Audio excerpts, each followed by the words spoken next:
Hi welcome back to my channel. അപ്പോൾ നമുക്ക് ഫ്ലൈറ്റിൽ വെച്ച് എന്താ കഴിക്കാൻ കിട്ടിയെന്നൊക്കെ നോക്കിയാലോ. അപ്പോൾ നമുക്ക് ഈവനിങ് ഫ്ലൈറ്റ് ആയിരുന്നു, 6:30 ഫ്ലൈറ്റ്. വന്നപ്പോൾ തന്നെ നമുക്ക് അവർ ഡിന്നർ കൊണ്ടു തന്നു. ഒരു 8 o'clock ഒക്കെ ആയപ്പം അതിൽ ഞാൻ വെജാണ് ഓർഡർ ചെയ്തത്. അതിൽ റൈസ്, പനീർ, ദാൽ എല്ലാം ഉണ്ടായിരുന്നു. പിന്നെ ഒരു പുലാവ്, പിന്നെ സാലഡ് എല്ലാം ഉണ്ടായിരുന്നു.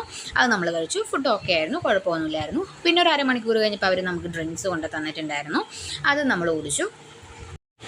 പിന്നെ നമ്മൾ ട്രൈ ചെയ്തത് റൈസിൻ്റെ കൂടെ ഒരു വെജിറ്റബിൾ പുലാവ് ഉണ്ടായിരുന്നു. പുലാവും പിന്നെ കൂടെ പിക്കിളും, പിന്നെ അതിൻ്റെ കൂടെ ബ്രെഡും ബട്ടറും തന്നിട്ടുണ്ടായിരുന്നു. അത് നമ്മൾ കഴിച്ചു. അത് അടിപൊളിയായിരുന്നു. പിന്നെ അതിൻ്റെ കൂടെ തന്നെ നമ്മളൊരു കപ്പ് ടീ ആണ് വാങ്ങിയിട്ടുണ്ടായിരുന്നത്. ടീ കഴിച്ചു. ജ്യൂസ് വേണമെങ്കിൽ ജ്യൂസ് കിട്ടും. നമ്മൾ ടീ ആണ് എടുത്തത്. ടീയും ഒരു ബ്രെഡും കൂടെ കഴിച്ചു. പിന്നെ ഒരു മണി ഒക്കെ ആകാറായപ്പം, വെളുപ്പിന് 1 മണിയായപ്പം അവർ ഒരു ഇത് കൊണ്ടുതന്നു, ബർഗർ കൊണ്ടുതന്നു. പക്ഷേ നമ്മൾ കഴിച്ചില്ല, നേരെ റൂമിലേക്ക് കൊണ്ടുവരുമായിരുന്നു. ഇത്രയേ ഉള്ളൂ. Thank you for watching.